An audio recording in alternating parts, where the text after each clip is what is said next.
अस्सलाम वालेकुम। Controversy today के साथ आपकी खिदमत में हाजिर रहे हैं। जैसा कि आपको मालूम कि अब तक की अहम खबरें और इन खबरों पर हमारे तबसरा निगारों की राय। तबसरा निगारों के तारुफ से पहले आज के मौजूआत का आपसे तारुफ करवाते चले। आज हम बात करेंगे इस्लामाबाद की, और इस्लामाबाद के अंदर सरकारी मुलाजमीन के एहतजाज की। सरकारी मुलाजमीन ने आज 2 साल से मुंजमद अपनी तनख्वाहों में इजाफे के मुतालबे की मंजूरी के लिए डी चौक तक जाना चाहा और वहां पे जाके अपना एहतजाज रिकॉर्ड करवाना चाहा। हुकूमत अपनी तमाम तर कहर समानियों के साथ उन पे टूट पड़ी। आंसू गैस से लेके और लाठी चार्ज तक तमाम हरबे उन पर अपनाए गए। और जो हमारे गस्टेड ऑफिसर्स थे, इवन 17-18 ग्रेड के, उनको भी बड़ी ह्यूमिलिएशन से पकड़ के पुलिस की वैन के अंदर डाला गया। वो शरीफ आदमी खुद भी चल चल के बैठते रहे, लेकिन बहरहाल उनके साथ वो रवैया नहीं था जिस तरह डंडे मार मार के और मुक्के मार मार के गिरफ्तार किया जाता है सियासी कारकुनों को। उनको बड़े प्यार के साथ उस गाड़ी में बिठाया जा रहा था। ये भी चले, शायद इस्लामाबाद पुलिस ने सीख लिया हो।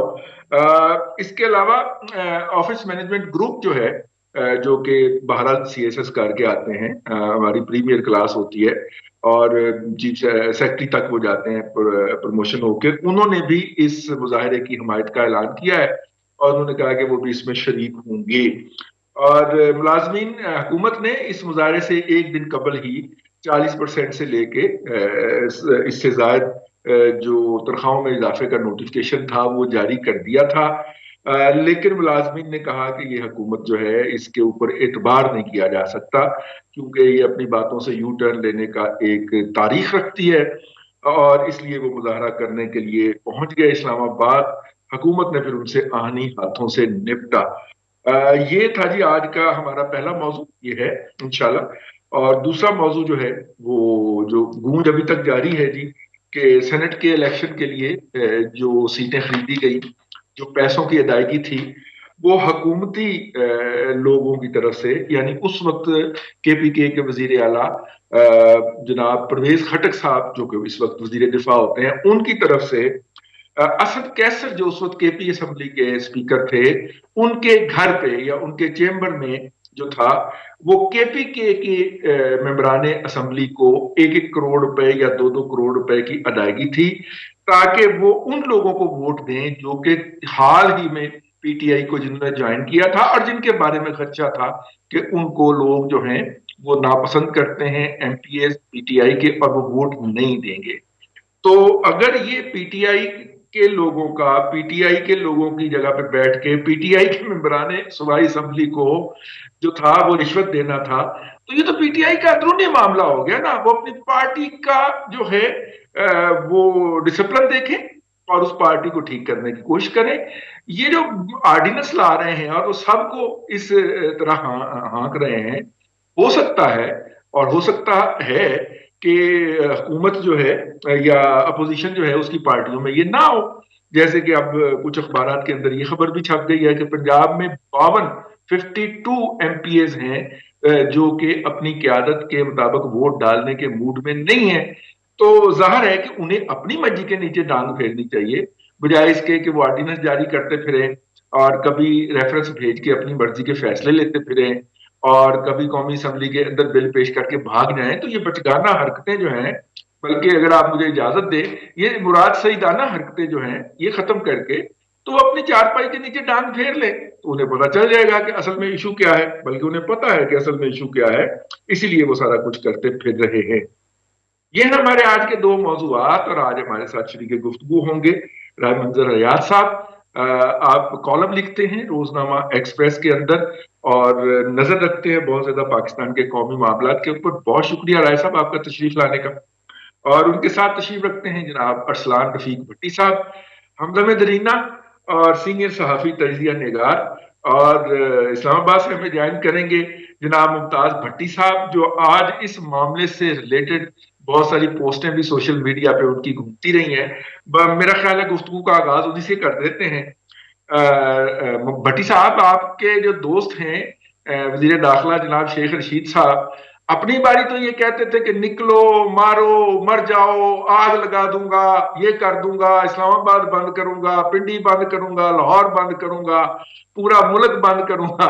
वो भाईयान, वो सरकारी मुलाजम बेचारे 2 साल से तनख्वाहें जिनकी मुंजमद है, वो तवज्जो दिलाने के लिए हाजिर हुए तो आगे से जनाब आंसू गैसा, लाठी चार्ज और जनाब गिरफ्तारियां। ये क्या हो रहा है आपके इस्लामाबाद में सर? देखिए रिजवान साहब, मैंने यही बात की है कि एक ऐसा शख्स जो कि मुसलसल पिछले 10 साल से दुहाइयां दे रहा था हर पीटीआई के जलसे में, अपनी पार्टी के जलसे में, और हर टीवी चैनल के ऊपर बैठ कर कहता था निकलो बाहर, जिला दो, घिराव करो, मारो, सारा उलट दो, उलट दो। अब निकले हैं लोग, तो भाई आता क्यों तुले हुए हैं? एक शख्स की नाकस हिकमत अमली के बायस आज जो है वो इस्लामाबाद के अंदर, वफाकी दारुल इस्लामाबाद के अंदर, जुड़वा शहरों में, इवन यहाँ से लेकर केपीके तक, और जो मोटरवे की एंट्रीज थी वहाँ पे रोका गया, स्वाबी में रोका गया, और कई जगहों पे जो है वो पुलिस ने जो सूबाई मुलाजमीन है उनको आने से रोका। इसके बावजूद लोग पहुंचे, मुजाहरा हुआ, इनका ख्याल था चंद एक लोग आएंगे, चंद एक नहीं बल्कि हजारों लोग आ गए। फिर सेक्रेटरीट के सारे मुलाजमीन इकट्ठे हो गए, 5 बजे पार्लियामेंट के अपने मुलाजमीन उनके साथ मिल गए और दरवाजे बंद कर दिए।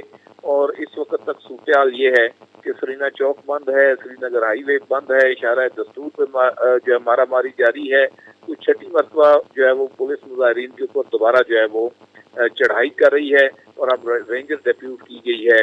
जो अहम तनसीबात हैं उनके ऊपर उनको रेंजर को आगे कर दिया गया है, पुलिस को हटाकर, ताकि किसी इमारत के ऊपर कोई हमला ना हो जाए। तो ये वो सूरत हाल है जो पिछले कई घंटों से वफाकी दारुल हुकूमत इस्लामाबाद। और इस वक्त सूरत हाल रिजवान भाई साहब इससे भी बदतर ये है कि तरनौल फाटक से लेकर मोटरवे चौक तक जो है वो बंद है। मोटरवे जो एंट्री है उसके ऊपर घुमसान पड़ा हुआ है, रश है, और जो वहाँ से निकलते हैं वो आगे नहीं आ सकते। श्रीनगर जो हाईवे है जिसे कश्मीर एक्सप्रेस वे कहते थे, वो मुकम्मल तौर पे उसके ऊपर आंख मचोली जो है वो इस वक्त जारी है। सारा दिन मारामारी की है। सूरत हाल ये है कि जिस ट्रैप में लाने की कोशिश की गई, जिसमें मुज़ाकरात जो है वो फंसे हुए, कल इन्होंने एक चालाकी की कि वफाकी काबीना ने ग्रेड 1 से 16 के मुलाजमीन की तनख्वाहों की मंजूरी दी। एक तो मिसट्रस्ट है, लोग इनकी बात पर यकीन करने को तैयार नहीं है। सेकेंडली इन्होंने मुलाजमीन को आपस में तकसीम करने की कोशिश की, वफाकी मुलाजमीन को पैकेज दे लें और सूबों में जहाँ पे 3 सूबों में इनकी अपनी हुकूमत है वहाँ पे उनको नजरअंदाज कर दिया जाए, और कि वो फैसला जो है वो सूबे कर। भाई पार्टी आपकी है, सूबाई हुकूमतें आपकी हैं, आप उधर आला को बुला लेते, यहाँ पे बैठ के फैसला करते। फिर इन्होंने अफसरों को अलग कर दिया कि अफसरों की तनख्वाहें नहीं बढ़ेंगी, छोटे मुलाजमीन की बढ़ेंगी। तो वो ऑफिसर्स जो कि थ्रू आउट इन जो मुलाजमीन है उनके साथ प्रोटेस्ट के अंदर शरीक होते रहे, हमने खुद देखा ग्रेड 19-20 के अफसर जो है वो इनके साथ इज़हार यकजहती के लिए आते रहे। अब वो उनको कैसे छोड़ देते? तो ये इन्होंने बड़ा प्लान किया, पूरा मैनेज करके मिसमैनेज किया मामला। और इसमें खुद इमरान खान वज़ीर-ए-आज़म और शेख रशीद साहब जो वज़ीर दाखिला हैं, इसके ऊपर एक कमेटी बनी थी बेसिकली। आज इनसे ये सवाल पूछा जाए वो कमेटी है किधर, जिसमें असद उमर भी शामिल था, जिसमें परवेज खटक भी शामिल था। आज परवेज खटक तो साथ साथ फिरता है शेख रशीद के, लेकिन असद उमर, फवाद चौधरी और शफकत महमूद उसके मेंबर थे, किधर गए भाई? वो कहाँ पे हैं? कोई बात सुनने के लिए तैयार नहीं है, सारे साइड पे हो गए हैं। और इन्होंने ताकत का इस्तेमाल किया बेदरेज, और बेदरेज ताकत के इस्तेमाल के नतीजे में अब मुझे लगता है कि चारों जो सूबाई दारुल हुकूमत हैं, कराची, लाहौर, पेशावर, कोयटा, वहाँ पे जो सूबाई मुलाजमीन है वो सेक्रेटरीट वहाँ पे जाम कर देंगे। और इन्होंने पूरी कोशिश की है कि इस मामले को खराब किया जाए। अब जबकि गवर्नमेंट इसको बुरी तरह से मिसमैनेज और खराब कर चुकी है, अब ये कोशिश करेंगे लॉ एंड ऑर्डर की जो है वो आड़ लेकर, जैसा कि पीटीआई हुकूमत हर मामले में कहती है कि आओ जी हुण सानू बचाओ। तो ये एक वर्स्ट सूरत हाल होगी। आप एक मामले को सियासी तौर पे खराब करते हैं, डील नहीं कर पाते हैं, उसके बाद इदारों को लाकर अवाम के सामने खड़ा कर देते हैं। तो ये जिस डगर पे गवर्नमेंट चल रही है पहले दिन से, मिसाल के तौर पे फजलुर रहमान के धरने में इन्होंने क्या किया, इन्होंने सीधा जो है फौज को कहा कि हम कुछ नहीं कर सकते, जो करना है आपने करना है। तो मुझे बताएं कि भाई अगर आप कुछ नहीं कर सकते, रोटियां तोड़ने के लिए आपको रखा गया है, यहाँ पे मरात एंजॉय करने के लिए रखा गया है, इस्लामाबाद का तख्त जो है वो आपको दिया गया क्या वो इस दिन के लिए दिया गया? इसी तरह जब भी कोई सूरत आई, सेनेट इलेक्शन ले लें पिछले वाला, फिर ये वाला आप ले लें, तो जब फौज वाज़ेह तौर पे ये ऐलान कर चुकी है कि सियासत में उनको ना लाया जाए, तो फिर ये गवर्नमेंट के लिए भी है और अपोजिशन के लिए, दोनों को। फौज गवर्नमेंट की मातहत है, लेकिन उसको आवाम के सामने लाकर खड़ा नहीं किया जा सकता कि वकीलों के ऊपर भी चढ़ा दो, उस्तादा के ऊपर भी चढ़ा दो, लेडी हेल्थ वर्कर्स के सामने भी लाके कर, ऐसा नहीं होता किसी मुल्क के अंदर।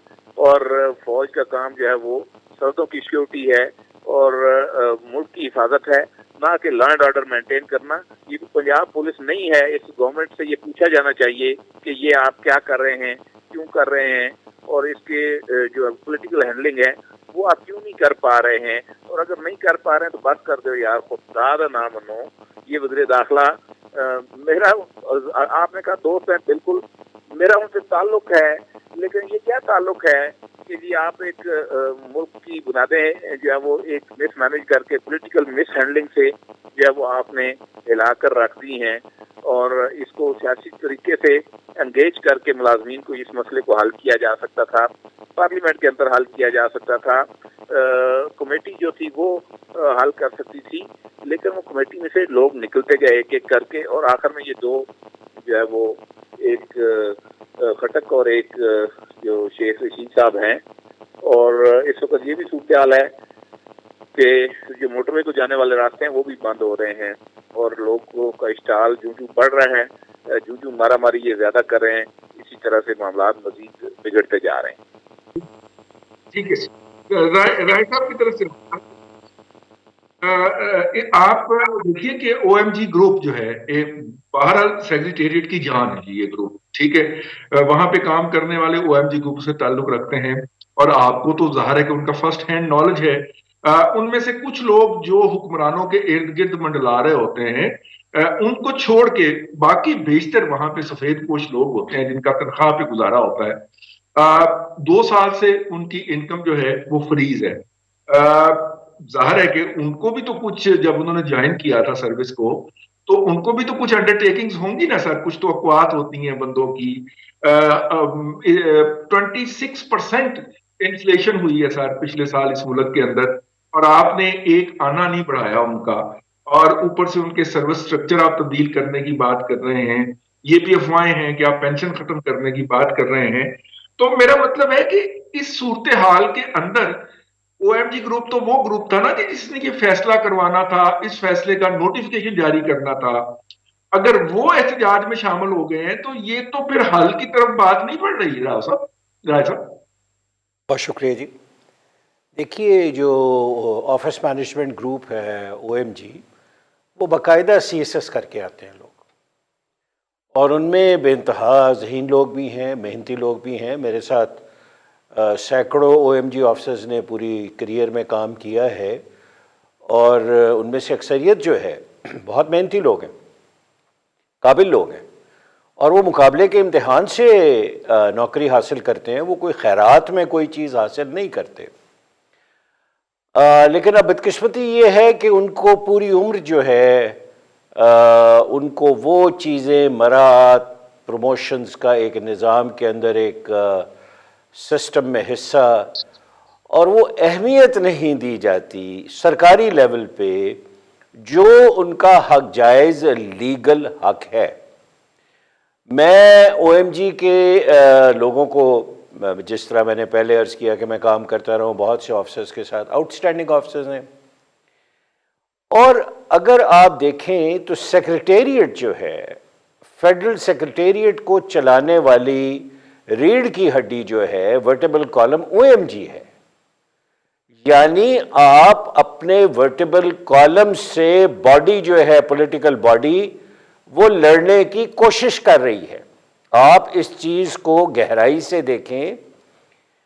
मैं कतई ये अर्ज़ नहीं कर रहा कि सारे ओएमजी के अफसर जो हैं एजिटेशन में हिस्सा लेंगे, बिल्कुल नहीं लेंगे, लेकिन डेफिनेटली उनमें से कुछ लोग तो गए होंगे। वो हमारे जो भट्टी साहब हैं, इस्लामाबाद तशरीफ़ रखते हैं, वो हमें बता सकते हैं कितने % गए हैं। लेकिन मैं ज़ाती तौर पे समझता हूँ कि ओएमजी ऑफिसर्स काडर ग्रुप जो है उसको नज़रअंदाज करना गैर फितरी बात है और वो हमारे गवर्नमेंट के किसी भी इंटरेस्ट में नहीं है। अब रज़ी साहब, मैं आपके सामने गुजारिशात पेश करता हूँ जो जिस पे आप बाद में भी बहस करवा सकते हैं। ब्यूरोक्रेसी जो है पाकिस्तान की टोटल डिवाइड हो चुकी है, ग्रुप्स की फॉर्म में, पॉलिटिकल एफिलिएटेड जो है उसमें सरकर्दा ग्रोहों की फॉर्म में, पर्सनल इंटरेस्ट वॉच करने वाले एक दूसरे लोगों के साथ वाबस्तगी में, पॉलिटिशियंस के साथ इंतहाई करीबी ताल्लुकात रखने के अंदर, और इंतहाई माजरत के साथ जो पाकिस्तान के सबसे बड़े रईस लोग हैं, लैंड ग्रैबर्स, उनके साथ भी उनकी एफिलिएशन मौजूद है। उनके बगैर कुछ नहीं हो सकता। अब रज़ी साहब, आप मुझसे वो चीज़ें कहलवा रहे हैं जो कि एक्चुअली एक्सपीरियंस की बुनियाद पे मैं अर्ज़ कर रहा हूँ। हो सकता है आप मुझसे डिफर करें, हो सकता है मैं गलत कह रहा हूँ, हो सकता है भट्टी साहब फरमाएं कि नहीं ऐसा नहीं है, लेकिन मैं बबांगे दोहल ये अर्ज़ करूँगा कि ब्यूरोक्रेसी जो है गुज़िश्ता 20 साल के अंदर, बल्कि मैं परवेज़ मुशर्रफ दौर से शुरू करूँगा, आपने उसकी अहमियत को तकरीबन नज़रअंदाज करके ख़त्म कर दिया। अब वो ग्रोही पॉलिटिक्स का हिस्सा है। बलूचिस्तान का कोई अफसर लाहौर में काम नहीं करना चाहता, सिंध का कोई अफसर जो है केपी में काम नहीं करना चाहता, केपी का कोई अफसर लाहौर नहीं आना चाहता। इलाकाई ग्रोह के अलावा आपके वेस्टेड इंटरेस्ट भी हैं, और जो ग्रोह वेस्टेड इंटरेस्ट में कामयाबी से खिदमत अंजाम करते हैं, उनकी मराहत आप सोच नहीं सकते। मैं जानता हूं उन लोगों को जो वैगन के ऊपर सिविल सर्विसेज एकेडमी में आए हैं, वैगन के ऊपर लोहे का ट्रंक लेके, और आज वो बिलियनियर्स हैं। They are billionaires. तो सर 30 साल के अंदर मुझे आप बता दीजिए, आप भी माशाल्लाह सहाफ़त से ताल्लुक़ रखते हैं, सफ़ेद पोशी से ज़िंदगी गुजार रहे हैं, आपके सारे दोस्त जो आपके साथ हैं डेफिनेटली वो भी मेहनत करके काम कर रहे हैं। तो मुझे बताइए कि सर ये पैसा जो इतना जनरेट हुआ है, इसकी क्या अकाउंटेबिलिटी हुई है? हाँ, अगर आपने कोई ऐसी बात लिख दी या कर दी, या बेवकूफ़ी से आप किसी भी ग्रोह के लेफ्ट साइड पे आ गए, तो वो आपको करप्ट साबित कर देंगे। वो साबित कर देंगे कि आप दुनिया के सबसे ख़राब अफसर हैं, और उनके पास तरीके मौजूद हैं, उनके पास इदारे मौजूद हैं, उनके पास वसाइल मौजूद हैं। ये जो आप फरमा रहे हैं कि जी फरमाइए, मैं खामोश हो रहा हूँ, जी फरमाइए। नहीं, आप कीजिए। ब्यूरोक्रेसी का सिर्फ ओएमजी ग्रुप जो है वो इस एहतजाज का हिस्सा बना है, बहस किसी दूसरी तरफ निकल जाएगी। सर मैं दोबारा उस तरफ लाना चाह रहा हूं कि शहरी इलाकों में 26% तक अफरात ज़र रही, और देहाती इलाकों में ये अफरात ज़र 36% और बाद इलाकों में 45% तक गई। ऐसी सूरत में ये मुलाजमीन फिक्स इनकम ग्रुप, इनकी सैलरीज जो है वो फ्रीज रही। तो कुछ ना कुछ तो भ्रष्ट होना था सर, मेरा मतलब है। हम ब्यूरोक्रेसी को छोड़ देते हैं। एक ग्रेड से लेके 16 ग्रेड तक आपके अफसरों की तनख्वाहें तकरीबन मुंजमद रही, कम इजाफा हुआ। 17 से ऊपर जो है वो भी कम हुआ ओएमजी के अंदर और दीगर कुछ ग्रुप्स में। लेकिन सर रज़ी साहब, एक मैं मोहतात आपसे अर्ज कर रहा हूं, क्योंकि उसके ऊपर हादसाती तौर पे मैंने एक कॉलम लिखा है। सीपीआई इंडेक्स 2018 का, और सीपीआई इंडेक्स ये जो हमारा इसेंशियल कमोडिटीज़ का है, जिसके आप इन्फ्लेशन बेस करते हैं, ये 26% नहीं है। इस 2 साल के अंदर जो इंक्रीज़ हुआ है वो 250% से लेके 500% तक हुआ है, कई चीज़ों में, सब में नहीं। कुछ में 75% हुआ है, कुछ में 100% हुआ है, कुछ में 200% हुआ है। तनख्वाहें बढ़ाई नहीं है आपने। डरा आप रहे हैं लोगों को, बूढ़े लोगों को, बेचारे 65 साल 70 साल के लोगों को, कि तुम्हारी पेंशन जो है वो बोझ है हुकूमत के ऊपर और तुम्हें पेंशन से फारिग कर देंगे। आप अंदाज़ा करें अगर वो बूढ़े लोग भी शामिल हो गए इस पूरे ग्रुप, इस एहतजाज में, तो आप मुंह दिखाने के काबिल नहीं रहेंगे किसी आदमी को। आप किस तरफ चीजों को लेके जा रहे हैं और ये कौन पॉलिसी डिसीजंस कर रहा है। यानी इंतहाई खूबसूरत बात की है भट्टी साहब ने इस्लामाबाद से कि क्या 3 चीफ मिनिस्टर्स वहां नहीं आ सकते थे। चीफ मिनिस्टर्स बिजी हैं जी, चीफ सेक्रेटरीज नहीं आ सकते थे कि नहीं यार तमाम सूबे के मसाइल हम बैठ के हल करते हैं, अफाम तफहीम से हल करते हैं। मैं हज़ारों मीटिंग्स के अंदर ऐसी शामिल रहा हूं जिसके अंदर कंसेंसस बिल्डिंग हुई है और उसके बाद मामले जो हैं वो अच्छे तरीके से ख़त्म हो गए हैं। लेकिन अब रज़ी साहब, मैं इस पॉइंट को जो मैं प्रोपोगेट कर रहा हूं, मैं उसके दूसरी तरफ आपको लेके जा रहा हूं। Anarchy can be a political strategy. मैं दोबारा वर्ड्स रिपीट कर रहा हूं, anarchy can be a political strategy. और इसके अंदर दुनिया के अंदर भी ऐसे लीडर्स आए हैं, पाकिस्तान में भी एक ऐसा लीडर आया है जो कहता था कि अनार्की के थ्रू मैं मसाइल को हल करने की कोशिश करूंगा। किस तरह कि एक मसले के बाद मैं इतना बड़ा मसला दूसरा क्रिएट कर दूंगा कि पहला मसला भूल जाएंगे लोग। यही हो रहा है इस वक्त। बदकिस्मती ये है कि 11% जी असलान भट्टी साहब, कितनी की देर लगती थी कि वो जो कमेटी बनी थी वो कमेटी इन लोगों को एक पेशेंस हियरिंग दे देती। वहां पे शेख रशीद साहब ने बुला के टांगे तोड़ने की बात की, अंदर करने की बात की और कहा कि देख लेंगे, कोई बाकी नहीं बचेगा, उठा लेंगे। और फिर उन्होंने उठाया भी और टांगे तोड़ी भी और वो फेंका भी। मेरा मतलब है कितना का एरोगेंस होगा यार शेख रशीद के अंदर, जो जब खुद एहतजाज करता था तो पता नहीं क्या क्या कब बोल जाते थे वो साहब। तो अब उन्हें इन मुलाजमीन का, जो बेचारे 22,000 23,000 18,000 रुपया लेने वाले मुलाजमीन है, उनका कोई नारा जो है या उनकी कोई डिमांड जो है वो उनको मुनासिब ही नहीं लग रही। भाई साहब, आप बात कर रहे हैं जहां पे सियासी हुकूमतें हुआ करती हैं या सियासी हुकूमतें हों। आप उस तरह की बात कर रहे हैं कि जहाँ पे सियासी हुकूमतें, जो जिसको हम जमहूरी हुकूमतें कहते हैं आम जुबान में, वो हों तो फिर ये काम होते हैं ना।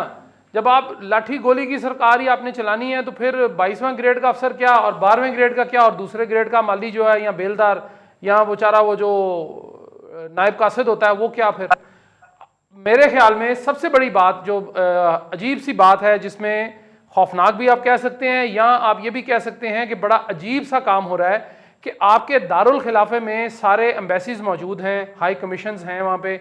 आप क्या मैसेज दे रहे हैं बाहर की दुनिया को कि अगर हमारा कोई शख्स एहतजाज करता है तो हम उसके साथ ये सलूक करते हैं। मामला रही साहब ये है कि अगर किसी की नीयत थी उस कमेटी में कि हमने मामला अफहाम व तफहीम के साथ हल करना है तो किया जा सकता था, कोई बुरी बात नहीं थी। मामला OMG का भी नहीं है, मामला किसी का भी नहीं है। मामला ये है कि वो लोग क्या पाकिस्तान से, वो इंडिया से आए हैं, वो वहाँ चांदनी चौक जो दिल्ली में एहतजाज हो रहा है किसानों का, वो वहाँ से इंपोर्ट किए गए हैं कि जी यहाँ के एहतजाज कर दें। ये हमारे पाकिस्तानी भाई हैं। आपने उनके ऊपर डंडे सोटे और लाठियाँ बरसा दी हैं, इस तरह वहशियाना किस्म का तशद्दुद किया, गिरफ्तारियाँ हुई हैं। क्या वो उनमें मैंने देखा कि बड़े सूटेड बूटेड लोग पकड़े उन्होंने आज पुलिस ने। लेकिन क्या ये सियासी फैसला था? और दूसरी बात कि 2 वज़रा आते हैं जिनमें एक शेख रशीद साहब हैं, काबिल एहतराम हैं, परवेज़ खटक साहब उनसे भी काबिल एहतराम है। वो आकर जो भी करते हैं, क्या वो किसी सियासी हुकूमत को ज़ेब देता है? जो कुछ उन्होंने बयान दिया या जो कुछ उन्होंने कहा, आपने कहा जी अफरात ज़र की बात आपने इसमें कर दी, वो यही मांग रहे हैं ना जी कि महंगाई हो गई है, हमें तनख्वाह में इसमें गुजारा नहीं हो रहा। तो रईस साहब, अफरात ज़र का जो मामला वो तो उन्होंने अपोजिशन पर डाल दिया हुकूमत ने कि जी उनकी वजह से ये अफरात ज़र हुआ है 3 साल के बाद। मुझे तो ये समझ नहीं आ रही कि हुकूमत चाह क्या रही है अवाम से, इदारों से। हर दूसरे दिन होता है जी कि हम तमाम एक पेज पे हैं, बिल्कुल दुरुस्त है। फिर कहते हैं जी माफिया जो है वो ये काम कर रहा है। ओ भाई, आप हुकूमत है, उनको किसने यकीन दिलाना है? रईस साहब, हम तो यकीन दिला दिला कर थक गए हैं कि हुकूमत का काम होता है, हुकूमत ने लेना, हुकूमत ने देना होता है, वो गिविंग एंड पे होती है। ऑपोजिशन या जो अवाम है उसने तो मांगना ही मांगना है, हाथ फैलाकर मांगना है अपनी हुकूमत से कि भाई हमें दो, हमें कुछ दो, हमें आटा सस्ता करके दो, चीनी सस्ती करके दो। वो फिर हमारे वज़ीर आज़म साहब मोहतरम आते हैं उस पर टीवी पे या मीडिया पे और वो बयान एक दाग देते हैं कि जी तो अपोजिशन का काम है, माफियाज को नहीं छोड़ूंगा, किसी को नहीं छोड़ूंगा। आप मत छोड़ें, लेकिन मुझे तो उसका फायदा दें ना। अब मुझे बता दीजिए कि जो वहाँ पे आज कुछ हुआ इस्लामाबाद में, इस वक्त भी वो मनाजर जो हमने देखे रात को भी, मुझे सिर्फ ये एक सवाल मैं छोड़े जा रहा हूं आपके लिए भी और बाकी लोगों के लिए भी कि क्या वो इंसान नहीं है? क्या उन्होंने अपने हक के अलावा कोई चीज मांगी? क्या उन्होंने गैर कानूनी काम किया? क्या उन्होंने गैर आईनी काम किया? क्या वो सर्विस रूल्स के उनके खिलाफ काम था कि अपना हक वो मांग रहे हैं? अगर तो बात ये रही साहब कि सिंपल ये है कि अगर जमहूरियत पसंद हुकूमतें होती हैं या सियासी हुकूमतें होती हैं तो वो सियासत से मसला हल करते हैं ना। जब हुकूमतें इस तरह की हैं, 3 वज़रा आला जो है उनको बुलाया, उन्होंने बुला लेते। भट्टी साहब ने बिल्कुल ठीक कहा है, राव साहब ने भी बिल्कुल ठीक कहा कि जी आप उनसे बैठ के बात तो सुन लेना, कम अज कम कुछ ना कहें, कोई चीज उनको ना दें, उनको तसल्ली तो दे सकते हैं ना रईस साहब, तसल्ली दे दें और कुछ ना दें यार, नहीं पैसे देने ना दें। मान लिया कि ऑपोजिशन सारा मुल्क जो है वो चट कर गई है, कोई चीज नहीं उसने छोड़ी, एक तीला नहीं छोड़ा हमारे लिए, कौम के लिए भी, तो भाई आपने अगर 5,000 अरब रुपया कर्जा वापस करना था तो आपने भी तो 26,000 अरब रुपया कर्जा ले लिया ना, तो बकाया किधर गया? मुझे तो उसका जवाब भी दे दें कि मेरे पे तो नहीं लगा, बिल्कुल ठीक, कहीं भी नहीं गया। आप आराम से बैठकर निगोशिएट कर लें। ये कश्मीर का मामला नहीं है कि ले दे पे बात हो जाएगी। वो हमारे अपने बच्चे हैं, दोस्त हैं, भाई हैं, उनसे बात करें, वो मान जाएंगे। नहीं मानेंगे 10 रुपए पे नहीं मानेंगे, 8 रुपए पे मान जाएंगे, 8 पे भी नहीं मानेंगे, 5 पे तो मानेंगे ना। कुछ तो उनको दें, कुछ नहीं देना, चले तसल्ली दे दें। ठीक है, तसल्ली दे दें, लेकिन भट्टी साहब वो भी दे रहे हैं और धमकियां दे रहे हैं, तो आपको तसल्ली होनी चाहिए कि कुछ दे ही रही है हुकूमत, मुलाजमीन को धमकियां दे रही है, तसल्ली अगर नहीं दे रही तो। ब्रेक में जाएंगे जी, और ब्रेक से जब वापस आएंगे तो हम बात करेंगे कि वो जो एमपीएस ने भांडा फोड़ा है कि उन्हें पैसे किसने दिए और क्यों दिए। प्रोग्राम में फिलहाल वक्फा।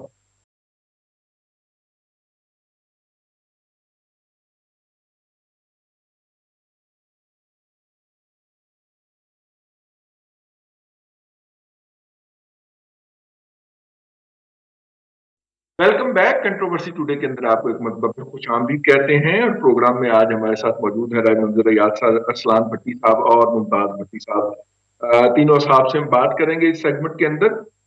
वो जो वीडियो आई है नई, और नई बनाई वीडियो आती जा रही है। आज एक और एमपीए साहब का स्टेटमेंट आ गया है। उन्होंने फरमाया है कि ये जो है उन्हें पैसे जो थे, रकम जो थी, ये दी गई थी डेवलपमेंट फंड के नाम के ऊपर, और इसलिए कि 2 लोग जो थे वो पीटीआई के नहीं थे, और हमें हुक्म था कि उनको वोट देना है, और हमारी क़यादत को ये खतरा था कि हम उनको वोट नहीं देंगे। तो सेक्रेटेरिएट चीफ मिनिस्टर केपीके उस वक्त के जनाब परवेज खटक ने स्पीकर केपीके असेंबली जनाब खटक साहब के असद कैसर साहब के चैम्बर में बुला के हमें जो था वो ये पैसे दिए थे, और इसमें कोई ऐसी इलिजिबिलिटी बात नहीं थी, और हमें कहा गया कि आप जरा इनका ख्याल रखिएगा। हमने उन्हें कहा कि हम ऐसा नहीं चाहते।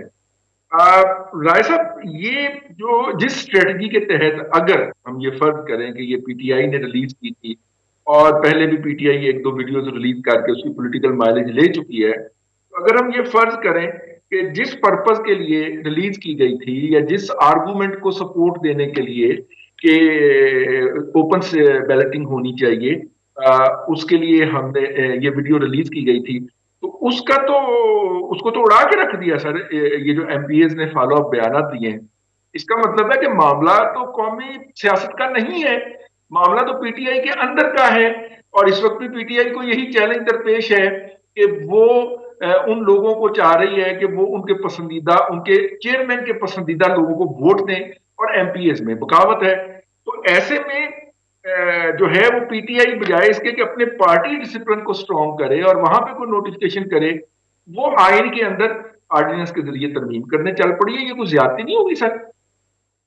एक एंगल है जी जो आप फरमा रहे हैं, डेफिनेटली उसके अंदर एक तवाज़ुन है, वज़न है, लेकिन मेरी गुजारिश ये है कि इलेक्शन के अंदर, जनरल इलेक्शन से ले के सेनेट के इलेक्शन तक और उससे ऊपर के इलेक्शंस तक, क्या बच्चा बच्चा नहीं जानता कि पैसे का अमल दखल है?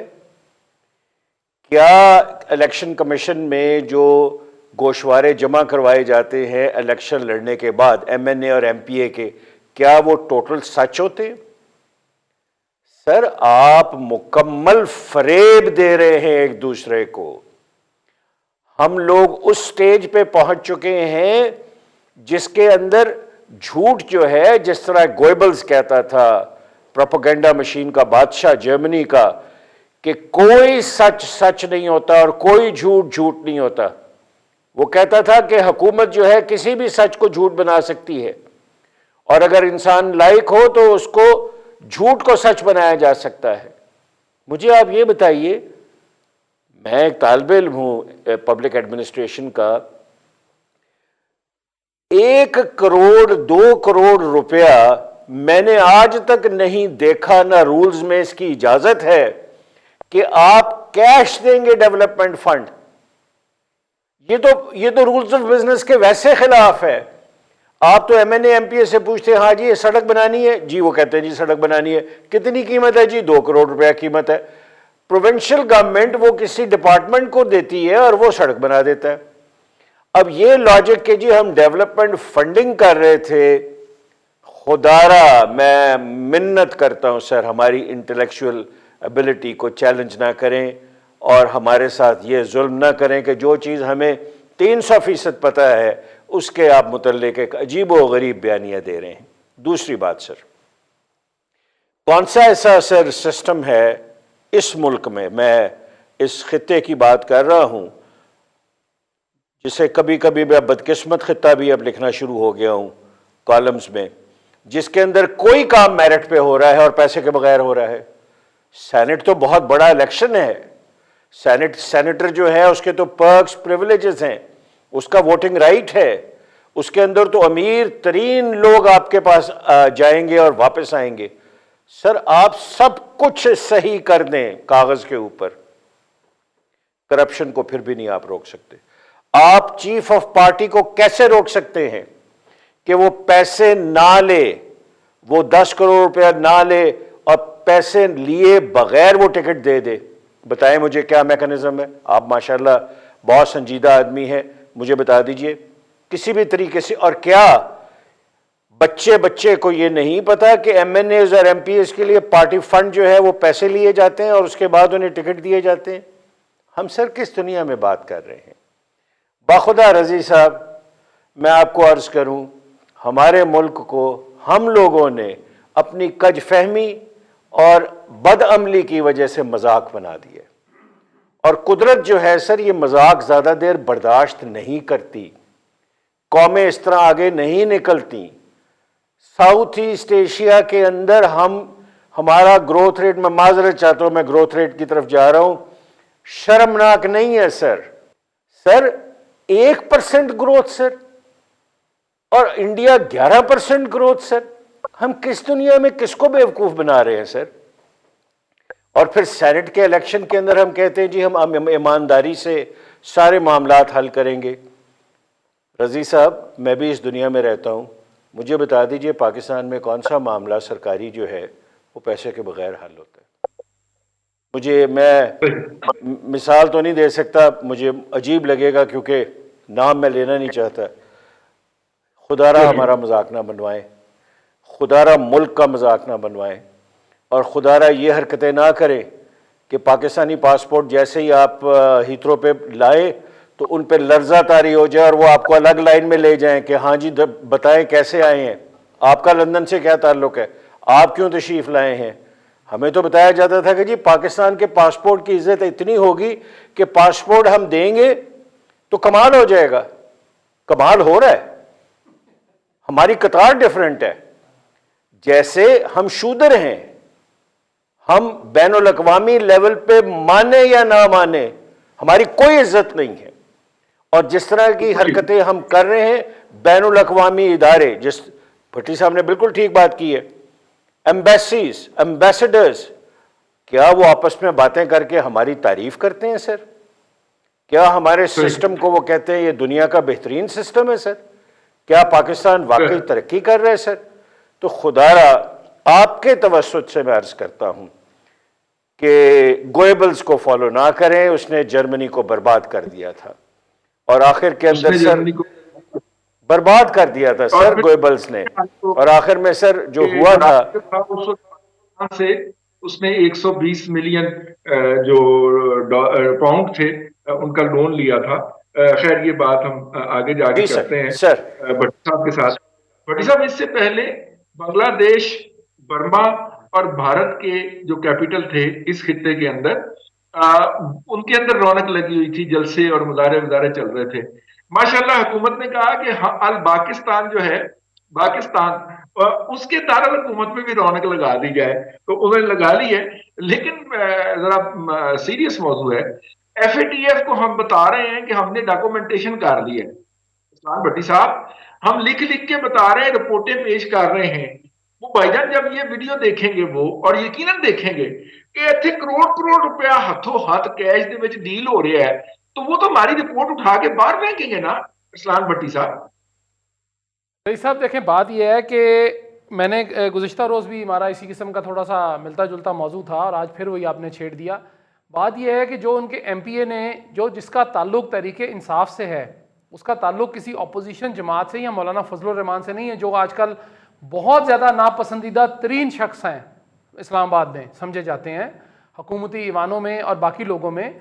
मामला यह है रईस साहब कि आप ये देखिए कि उन्होंने एक तो रौनक, तो चलें बहुत अच्छी आपने बात की कि रौनक लग गई है। हमारा दारुल खिलाफा चूँकि बिल्कुल ही फारिग था, कोई चीज़ हिलजुल ही नहीं हो रही थी, सिवाय इसके कि लोग रो रहे थे महंगाई है महंगाई है। लोगों की तवज्जो तो रईस साहब हमने हटानी है ना, हुकूमत ने किसी भी तरह से डाइवर्ट करना है। उन्होंने कहा ये शोशा छोड़ देते हैं, वो लोग पिछला भूल जाएंगे, अगला चाल पड़ेंगे। उसके साथ अभी मेरी राव साहब से ब्रेक में बात हो रही थी, राव साहब बड़ी अच्छी बात उन्होंने मुझे बताई है, मैं बता देता हूँ। उन्होंने कहा जी कि एक मसले को सुलझाने के लिए दूसरा मसला पैदा किया जाता है और उन दोनों को इंटरलाइन करके बड़ा मसला जो है दूसरे वाला बड़ा कर दिया जाता है, पिछला लोग भूल जाते हैं, अगले पे चल पड़ते हैं। उन्होंने किया ही रईस साहब ये है, उनकी स्ट्रेटजी यही है कि इस मसले को इतना उलझा दें कि जब वो बिल्कुल गुंजल से पड़ जाते हैं ना, तो वो नहीं सुलझते, अगला मसला ले आए, लोग पिछले गुंजलों में से निकल के नए हाथ फंसा लेते हैं कि जी हम इसको ठीक सुलझा लेते हैं, ये छोटा है अभी, वो छोटा छोटा होता है, इतना बड़ा हो जाता है। आपके क्या समझते हैं, आपके ये सारा कुछ जो हो रहा है इस्लामाबाद में जो हो रहा है, क्या ये बगैर प्लानिंग के हो रहा है? क्या इसके पीछे कोई कुव्वतें या ताकतें या कोई भी नहीं होगा? ये रईस साहब ऐसा नहीं हुआ करता। हर दौर में हर वक्त कोई ना कोई ताकत ऐसी ज़रूर काम कर रही होती है जो हुकूमत को डिस्टेबलाइज भी करती है, लोगों के हक की तलफी भी कराती है, लोगों को दबाती भी है, लोगों को उभारती भी है। यानी ये पैरेलल सिस्टम चल रहा होता है। वही लोग हुकूमत को मशवरा दे रहे होते हैं जी कि आप नेगेटिव रखें, लाइन बाएं चलें, आपने दाएं नहीं जाना, और दाएं वालों को कहते हैं नहीं आपने दाएं नहीं, आपने बाएं जाना है, बाएं वाले दाएं चलेंगे। अजीब सिस्टम है कि आमने सामने हम एक किस्म की सामने आ गए हैं टक्कर के ऊपर, हम एक दूसरे का सर के साथ टक्कर जोड़ रहे हैं, टक्कर मार रहे हैं, सर फड़वा रहे हैं, लेकिन हम इस बात पे डटे हुए हैं जी कि नहीं, हम जो कर रहे हैं बिल्कुल ठीक है, तमाम इदारे एक पेज पर हैं, कोई मसला नहीं है। को शेख रशीद साहब का बयान अगर आज आप सुन लेते और जिस तरह उन्होंने कमाल प्रेस कॉन्फ्रेंस की है, आफरीन है उस बंदे पे कि जो अपने आप को ये कहता है जी कि मेरे से बड़ा 12 दफ़ा मैं वज़ीर रहा हूँ, पता नहीं 14 दफ़ा वज़ीर रहे हैं। अगर तो इसी किस्म के वज़ीर हैं वो, द रीज़न इज़ कि उन्होंने किया क्या है हमारे मुल्क के साथ। ये रईस साहब मेरा कसूर है कि मैंने पैसे दिए हैं, आप गड्डियाँ दिखा रहे हैं वहाँ पर, सारा कुछ कर रहे हैं। अगर एक आपका अपना बंदा ज़मीर फरोशी नहीं करता या उसको चले वो माफ़ी मांग लेता है, उसका ज़मीर जाग गया है 2 साल के बाद या 3 साल के बाद, तो आप उस बंदे के उसके लत्ते लेना शुरू कर दिए हैं। सारे ये स्टेटमेंट दे रहे हैं। आज असद कैसर साहब ये फरमा रहे थे कि नहीं जी नहीं, ये स्पीकर हाउस में नहीं हुआ, मेरा इससे कोई ताल्लुक नहीं है। ओ भाई, वो बंदा कह रहा है जी कि मैं हल्फन कह रहा हूँ, आप मनाजरा करा लें, टीवी पे आ जाएं, जिधर कहते हैं मैं आ जाता हूँ, वो भी आ जाए, कसम दे दें कि मुझे किसने कहा था, मैं भी कहा देता हूँ। लेकिन चूंकि वो सारे सादिक और अमीन के नीचे काम करते हैं रईस साहब, उनको नहीं पकड़ा जाएगा।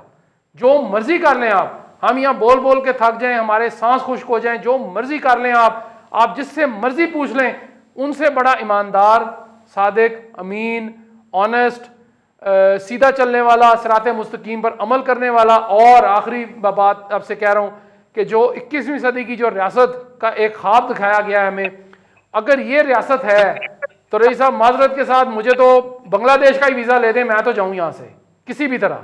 ठीक है, चले, हमने नहीं जाना, खैर आपको रुखसत करने जरूर एयरपोर्ट जाएंगे। मुमताज भट्टी साहब, भट्टी साहब आज अगर देखें, आज सोशल मीडिया के ऊपर नजर डाल लें, जो पिछले सेगमेंट में हमने डिस्कस किया, मुजाहरों पे नजर डाल लें, वहां पे मौजूदा हुकूमत, उसके सरबराह जनाब इमरान खान, उसके वज़रा शेख रशीद और परवेज खटक के खिलाफ नारेबाजी नहीं हुई।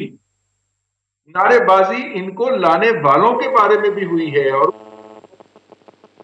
कोई एहतराम था, ठीक है। तो भट्टी साहब महसूस नहीं हो रहा कि उनके बारे में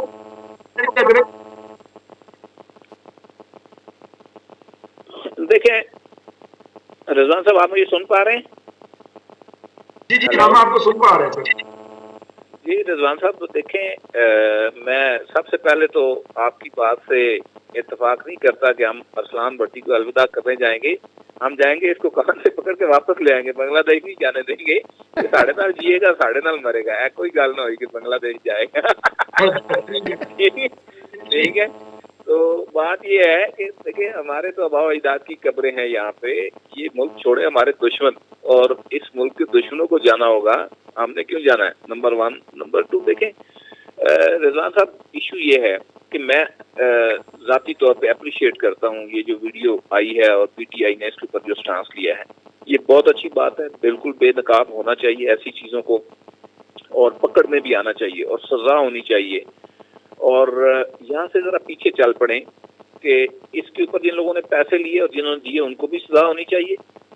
और फिर उसके बाद फौरी तौर पे एक जुडिशियल बेंच बनना चाहिए जो तहकीकात करे कि धरनों के ऊपर जो पैसे खर्च हुए थे वो कहाँ से आए थे, किस अकाउंट से आए थे, किस मद में आए थे, और किस किस को मिले थे, और कहाँ कहाँ खर्च हुए थे।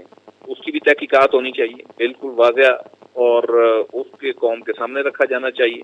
उसकी भी वीडियो मौजूद होंगी, आई होप कि ज़रूर मौजूद होंगी। तो वो वीडियो भी कौम के सामने ले आएँ।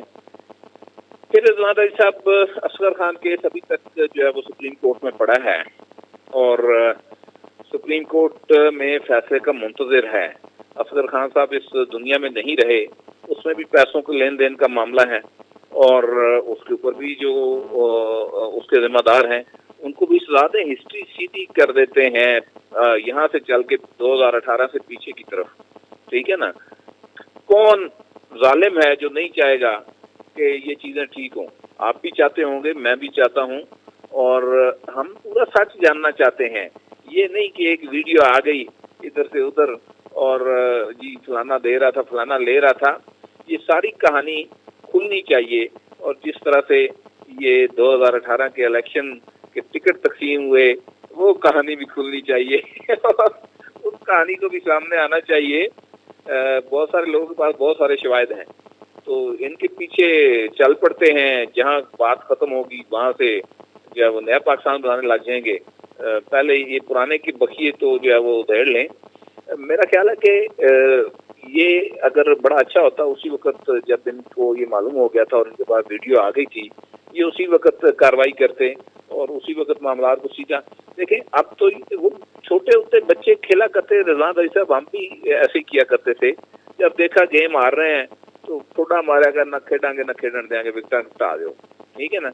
ये विकटें गिरा रहे हैं आप, और अपनी भी गिरा रहे हैं, और इस चक्कर में गिरा रहे हैं कि इनको मालूम है कि अब खेल जो है वो खात्मे की तरफ जो है वो गामजन है, और ये थक गए हैं, डिलीवर नहीं कर पा रहे हैं। कारकर्दगी दिखाने के लिए इनके पास कुछ है नहीं।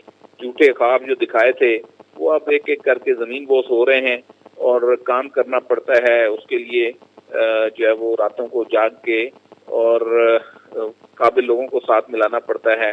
ये उहदे इस तरह रेवेन्यू की तरह नहीं। 88 इस वक्त भी इदारों के सरबराह नहीं है। रिजवान अली साहब 3रा साल होने वाला है, गवर्नमेंट को 3रे साल कंप्लीट होने वाला है। 88 इदारों के नहीं, ये 126 के नहीं थे, तो इधर उधर से पकड़ के लगाए, और हर दूसरे इदारे का लगाने के लिए सरबराह ये उम्र की हद में जो है वो रायत देते हैं। यानी कि इनको कोई काबिल जवान आदमी नहीं मिलता, इनको ओवर एज सारे मिलते हैं हर काम के लिए, हर ओहदे के लिए, और फिर उसके लिए एक साथ नोटिफिकेशन भी जारी करते हैं कि जी उम्र की हद में काबीना ने रायत दे दी है। तो ये सारी जो खेल है ये बिल आकर, देखिए ये जो रोया जा रहा है ना, ये आज जो हुआ, जो पिछले कुछ 1-2 दिन से टीवी स्क्रीनों के ऊपर हो रहा है, ये छांगा मांगा भी था। छांगा मांगा से पहले जो है वो असगर खान के दौर में भी पैसे बांटे गए थे। उनका केस भी बड़ा शफाफ है। सुप्रीम कोर्ट केस के ऊपर जो है वो काफ़ी चीज़ें सुप्रीम कोर्ट के अंदर जमा भी हैं। तो इस तरह से खोलते जाएं, और जहाँ बात ख़त्म होगी वहाँ से नए सिरे से जो है वो काम का आगाज़ कर देंगे। फिल वक्त जिस दलदल में आप फंसे हैं, उस इसमें से निकलने के लिए इनको कोई जो है वो मुआवजा दरकार है। एक तरफ जो है वो नाक़िस कारकर्दगी है, दूसरी तरफ इंटरनेशनली जो एक आइसोलेशन है वो है, और तीसरी तरफ जो अदम इस्तेहकाम है, अंदरूने अदम इस्तेहकाम है वो है। अब देखते हैं कैसे निपटते हैं, अल्लाह करे निपट लें। और राय मंजर यार साहब, आपका आज के प्रोग्राम से इतना ही। कल फिर आपसे मुलाकात होगी। अपना ख्याल रखिएगा। अल्लाह हाफ़िज़।